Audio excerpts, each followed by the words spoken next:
मेरी खाला ने आज तक मुझसे इस लहजे में बात नहीं की, लेकिन सिर्फ और सिर्फ इस लड़की की वजह से ये सब कुछ हो रहा है। जिस पर दुर्दाना कहती है कि बात तो तुम्हारी 16 आने ठीक है, मुझसे भी जैसे हाथों को ऐसे ऐसे करके इस औरत ने बात की है, बर्दाश्त ही नहीं हो रही है। आखिर मैं क्या करूं? मुझे तो समझ ही नहीं आ रही कि आखिर ये लोग क्या चाहते हैं। मुझे तो ऐसा लग रहा है कि ये लोग हमें यहाँ से निकालने की प्लानिंग पर हैं। अरे भाई, तुम भी अपनी जुबान को थोड़ा काबू में रखो। क्यों खाला के सामने इतनी बदतमीजी करती रहती हो? और ऐनी देखो कितनी चालाकी के साथ, खामोशी के साथ बैठी रहती है, लेकिन तुम हो के बोले बगैर तुमसे रहा ही नहीं जाता है। पता नहीं कब तुम्हारा दिमाग जो है दुरुस्त होगा और सब कुछ ठीक होगा। मुझे तो समझ ही नहीं आ रही कि आखिर तुम चाहती क्या हो। तुम्हें समझनी चाहिए ये बातें, और इन बातों को समझना चाहिए और इन पर गौर करना चाहिए। लेकिन तुम बिल्कुल भी दिल जीतना नहीं आता। कभी उन लोगों से देखना कि किस तरह खामोशी से जी जी करके हर बात को अपनी मनवा लेती हैं। तुम्हें भी ऐसा ही करना है। बस मैं तुम्हें यही मशवरा दूंगी कि अभी भी वक्त हाथ से नहीं गया है। हमें कुछ ना कुछ यहाँ से इकट्ठा करना है और फिर जाना है, ताकि इन लोगों के सामने हम ज़रा हठधर्मी के साथ यहाँ से रह सकें। ये एमल जो कि बड़ी ऑफिस में जाने के लिए तैयार होकर बैठी हुई है, इसको भी पता चले कि इसके हाथ कुछ भी नहीं आया है। दुर्दाना जो है वो फाखरा को कहती है कि बाजी हमें थोड़ी मोहलत दें, हम यहाँ से चले ही जाएंगे, क्योंकि मुझे नहीं लगता कि आप अब इधर किसी और को रहने देंगी। इसलिए बेहतर यही है कि हमें थोड़ा वक्त दिया जाए। मैं तो खुद तंग आ चुकी हूँ रोज़ की चिक चिक से। आए दिन कोई नई बात, आए दिन कोई नया इल्ज़ाम आप लोग लगा देते हैं, जो मेरे लिए नाकाबिले बर्दाश्त होता जा रहा है। जिस पर फाखरा कहती है तो अपनी ज़ुबान को कंट्रोल में करके क्यों नहीं बैठती हो? क्यों रोज आए दिन वबेला मचाना शुरू कर देती हो? इन बातों को छोड़ोगी तो तुमसे कुछ होगा। देखो, ऐसे कुछ भी ठीक नहीं होने वाला। ऐसे हालात दिन ब दिन बदतर ही होते भी जाएंगे। सफाई या कोई भी बात करने की ज़रूरत नहीं है। जो जिस काबिल है मैं बड़े अच्छे तरीके से जानती हूँ। तुम्हारी भी सिवाय चालाकियाँ करने के और कुछ भी नहीं कर सकती है। ये बात तुम भी बड़े अच्छे तरीके से जानती हो। इसलिए ये सारी बातें करनी बिल्कुल बेफजूल है। मुझे पता है कि कौन किस काबिल है और कौन किस काबिल है। पता नहीं तुम किन बातों को लेके बैठ चुकी हो। क्यों तुम्हारे दिमाग में ये कन्नास बढ़ चुका है। अपने दिमाग से ये फजूलियात निकालो और अपनी बेटी की तरबियत पर ध्यान दो। यानी कि जिस तरीके से तुमने अपनी बेटी की तरबियत की है, यकीन मानो देख के रोना आता है। किस कदर तंग आ चुका था शहरियार, बेचारा माफ़ियाँ तलाफ़ियाँ कर रहा था कि किस बदजुबान लड़की को पल्ले मेरे बांध दिया है।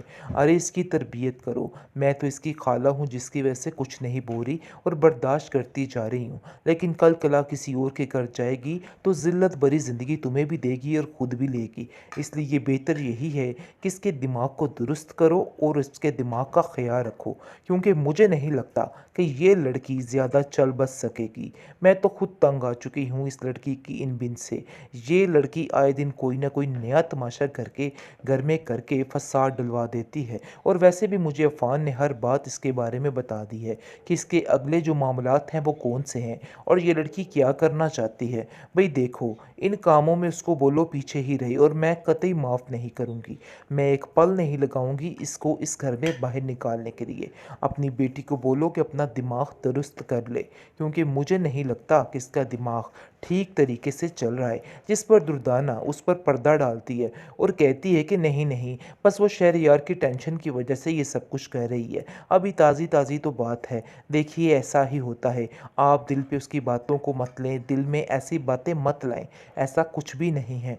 मैं उसको समझाऊंगी और मुझे यकीन है कि वो बिल्कुल ठीक हो जाएगी। बेहतरीन ड्रामा सीरियल बरंग के इस एपिसोड में आप देखेंगे कि जी खबर हो चुकी है दुर्दाना बेगम को कि एमल जो है ऑफिस ज्वाइन करने वाली है। बस इस चीज़ का तड़का उसको इतने बुरे तरीके से लग चुका है कि उसको कुछ समझ ही नहीं आ पा रही कि आखिर वो क्या करे। बस वो पागल हो जाती है और जाकर अपनी बेटी को कहती है कि तुमने सुना कि इन दोनों बहनों ने मिलकर क्या साजिश की है। ये सारी साजिश इस एनी की है, जिसने अपनी बहन को सेट करने के लिए ये सब कुछ किया है। लेकिन मैं इस औरत को कतई माफ़ नहीं करूँगी।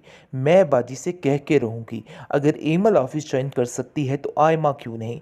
आखिर ऐसा क्या मसला है। जिस पर एनी कहती है हमें इस चीज़ के बारे में कुछ इल्म नहीं और हमने कुछ भी नहीं किया है। अपने दिल से ये बातें निकाल दें।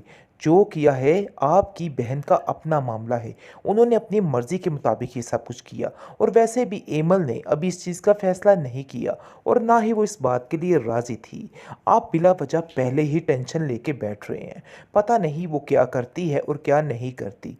लेकिन आप लोगों के दिमाग में जो खन्नास पड़ा है, मुझे तो उसकी समझ नहीं आ रही।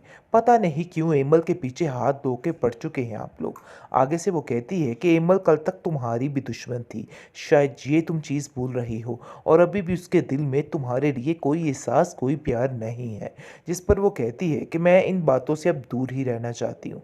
लेकिन फ़ाखरा से जैसे ही इस बारे में बात होती है, दुर्दाना साफ-साफ कहती है, "अरे बाजी, ये आपने क्या काम किया? मेरी बच्ची को तो आपने बिल्कुल साइड पे करके रख दिया और दूसरी जो कि गैर हैं, उनको आप आगे कर रही हैं। अगर आपने ऑफ़िस जॉइन करवाना था, आप मेरी आइमा को करवाती, लेकिन आपने पता नहीं क्यों उस एमल को चुना। हर चीज़ के लिए इन दोनों बहनों के आगे किए जा रही हैं। मुझे तो कुछ समझ नहीं आ रही कि आप आखिर क्या करना चाहती हैं? क्या दिल है आपका?" जिस पर फ़ाखरा कहती है, "देखो भई, मुझे तुम ये ताने-तिश्ने बंद करो पहले तो, और कोई भी सफाई या कोई भी बात करने की ज़रूरत नहीं है। जो जिस काबिल है मैं बड़े अच्छे तरीके से जानती हूँ। तुम्हारी भी सिवाय चालाकियाँ करने के और कुछ भी नहीं कर सकती है। ये बात तुम भी बड़े अच्छे तरीके से जानती हो। इसलिए ये सारी बातें करनी बिल्कुल बेफजूल है। मुझे पता है कि कौन किस काबिल है और कौन किस काबिल है। पता नहीं तुम किन बातों को लेके बैठ चुकी हो, क्यों तुम्हारे दिमाग में ये कन्नास बढ़ चुका है। अपने दिमाग से ये फजूलियात निकालो और अपनी बेटी की तरबियत पर ध्यान दो। यानी कि जिस तरीके से तुमने अपनी बेटी की तरबियत की है, यकीन मानो देख के रोना आता है। किस कदर तंग आ चुका था शहरयार, बेचारा माफ़ियाँ तलाफ़ियाँ कर रहा था कि किस बदज़ुबान लड़की को पल्ले मेरे बांध दिया है। अरे इसकी तरबियत करो, मैं तो इसकी खाला हूँ जिसकी वजह से कुछ नहीं बोल रही और बर्दाश्त करती जा रही हूँ। लेकिन कल कला किसी और के घर जाएगी तो ज़िल्लत भरी ज़िंदगी तुम्हें भी देगी और ख़ुद भी लेगी। इसलिए ये बेहतर यही है कि इसके दिमाग को दुरुस्त करो और इसके दिमाग का ख्याल रखो, क्योंकि मुझे नहीं लगता कि ये लड़की ज़्यादा चल बस सकेगी। मैं तो खुद तंग आ चुकी हूँ इस लड़की की इन बिन से। ये लड़की आए दिन कोई ना कोई नया तमाशा करके घर में करके फसाद डलवा देती है और वैसे भी मुझे अफ़ान ने हर बात इसके बारे में बता दी है कि इसके अगले जो मामलात हैं वो कौन से हैं और ये लड़की क्या करना चाहती है। भाई देखो, इन कामों में उसको बोलो पीछे ही रहे और मैं कतई माफ़ नहीं करूँगी। मैं एक पल नहीं लगाऊंगी इसको इस घर में बाहर निकालने के लिए। अपनी बेटी को बोलो कि अपना दिमाग दुरुस्त कर ले, क्योंकि मुझे नहीं लगता कि इसका दिमाग ठीक तरीके से चल रहा है। जिस पर दुर्दाना उस पर पर्दा डालती है और कहती है कि नहीं नहीं, बस वो शहरयार की टेंशन की वजह से ये सब कुछ कह रही है। अभी ताज़ी ताज़ी तो बात है, देखिए ऐसा ही होता है। आप दिल पे उसकी बातों को मत लें, दिल में ऐसी बातें मत लाएं। ऐसा कुछ भी नहीं है। मैं उसको समझाऊंगी और मुझे यकीन है कि वो बिल्कुल ठीक हो जाएगी।